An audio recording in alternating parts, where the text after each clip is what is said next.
A noite de 19 de maio de 1986 representa um marco na aviação e na ufologia brasileira. Há 36 anos, acontecia o que ficou conhecida como a Noite Oficial dos OVNIs, ou a Noite dos Discos Voadores, quando objetos luminosos foram flagrados voando em diversas rotas aéreas.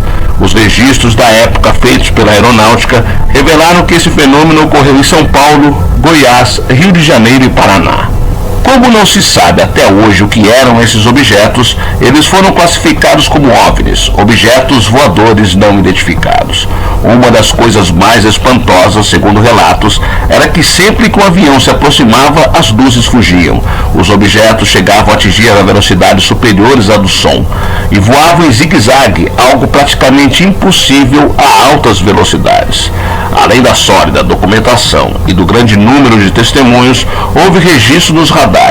Apenas objetos sólidos e de um certo tamanho são captados por esses sistemas, o que torna todo o mistério envolvendo essas luzes ainda mais impressionante. Eu sou o Sidney Góes e você está no Placebo. Vem comigo, que no caminho eu te explico.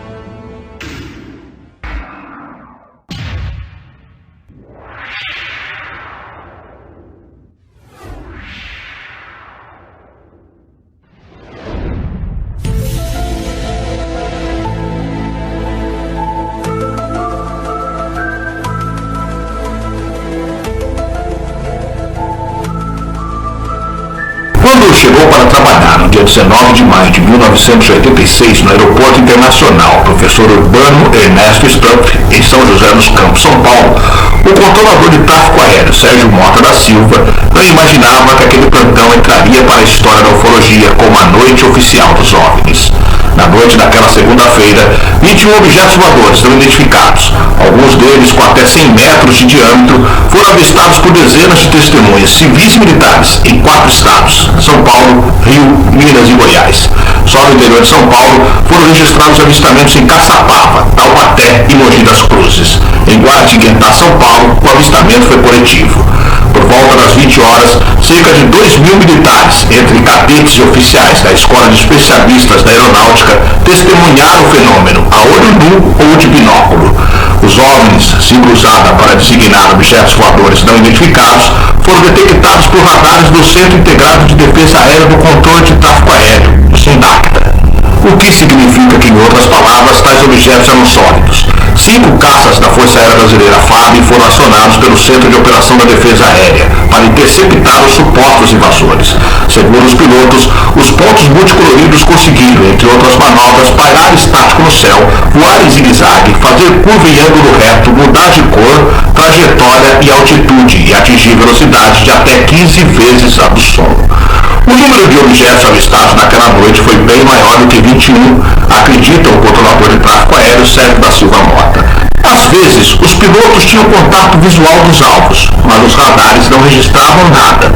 Outras, os radares até captavam a presença de objetos, mas os pilotos não conseguiam avistá-los. A aeronáutica considerou apenas os avistamentos que tiveram confirmação simultânea. Os demais foram descartados, conta ele. Em São José dos Campos, a Noite Oficial dos OVNIs teve início por volta das 20 horas, quando o sargento Sérgio Mota da Silva começou a gerenciar a decolagem do voo 703 da extinta empresa aérea Rio Sul, com destino ao Rio de Janeiro.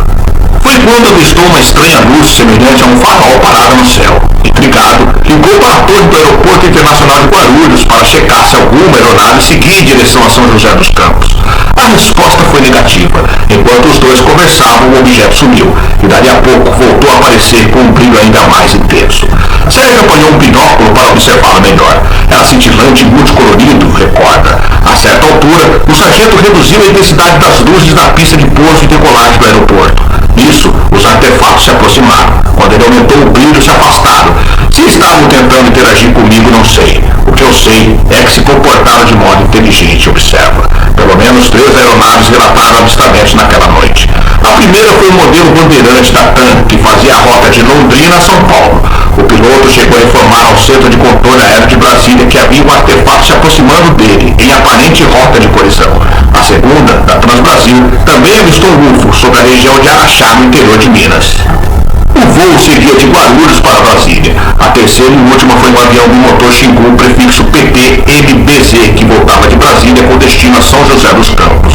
A bordo estava o coronel Osiris Silva, que voltava de uma reunião com o presidente da República, José Sarney, e seu copiloto Alcir Pereira da Silva. Às 21h04, Sérgio fez contato com o piloto do bimotor. Perguntou se ele tinha avistado algo de esquisito no ar.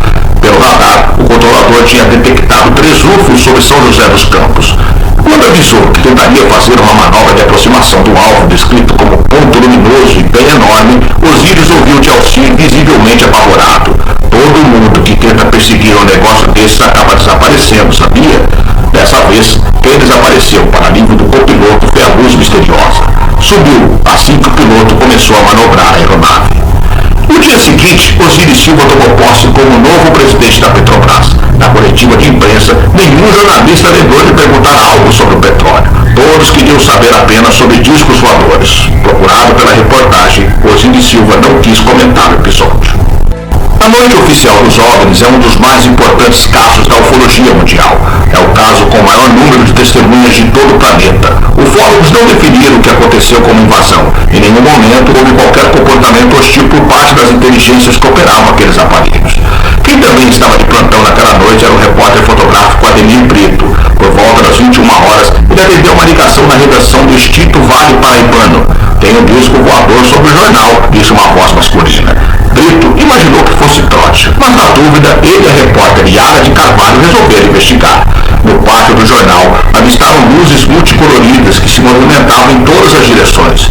Um livro de uma Nikon, com lente estereobjetiva de 500mm e filme ASA 6400, tirou algumas fotografias. Entre surpreso e emocionado, registrei aquele momento. Nunca mais avistei nada igual. Aquela aparição jamais será apagada da minha memória, diz Brito. Um mês depois, 2 oficiais do Centro Técnico Aeroespacial, acompanhados do ufólogo americano James J. Urtac, compareceram à redação e pediram ao editor-chefe os negativos das fotos. O material, explicou Urtac, seria analisado pela NASA, a Agência Espacial Norte-Americana. 36 anos se passaram e nunca foi devolvido. Os tais objetos, além de intensa luminosidade, eram capazes de manobras impossíveis para qualquer aeronave.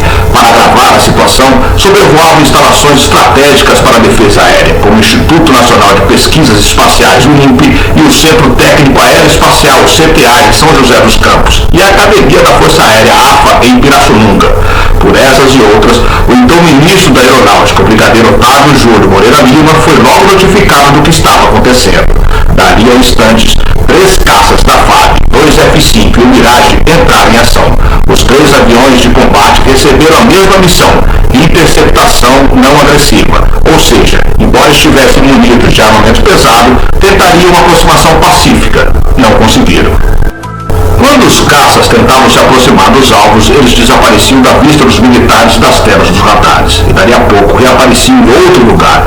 Pelo sim, pelo não, os pilotos foram orientados a acionar em modo rojão, ou seja, manobrar as aeronaves com as luzes de navegação apagadas e o sistema de armas ativados.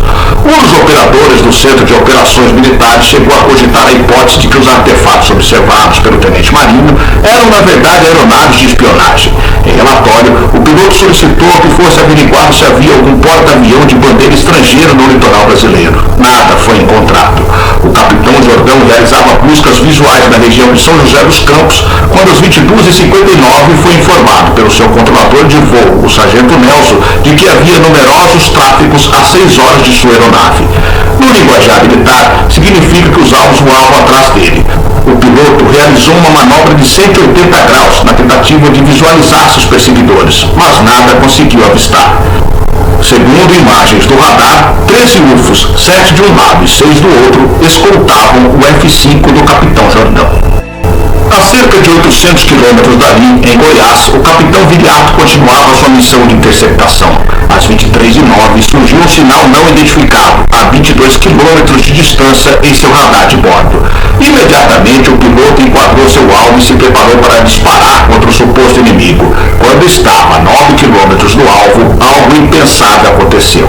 O artefato acelerou de maneira brusca. Pelos cálculos do piloto, chegou a aproximadamente inacreditáveis 18.375 km por hora. Até hoje não sabemos quem eram, de onde vieram ou o que queriam, disse ele. Mas sabemos que, além de reais, aquelas aeronaves eram controladas por alguma forma de inteligência. Ao longo da noite, mais 2 caças Mirages foram acionados. Ambos decolaram da base aérea de Anápolis, em Goiás. Nenhum dos dois teve qualquer contato visual ou através do radar de bordo com qualquer objeto voador.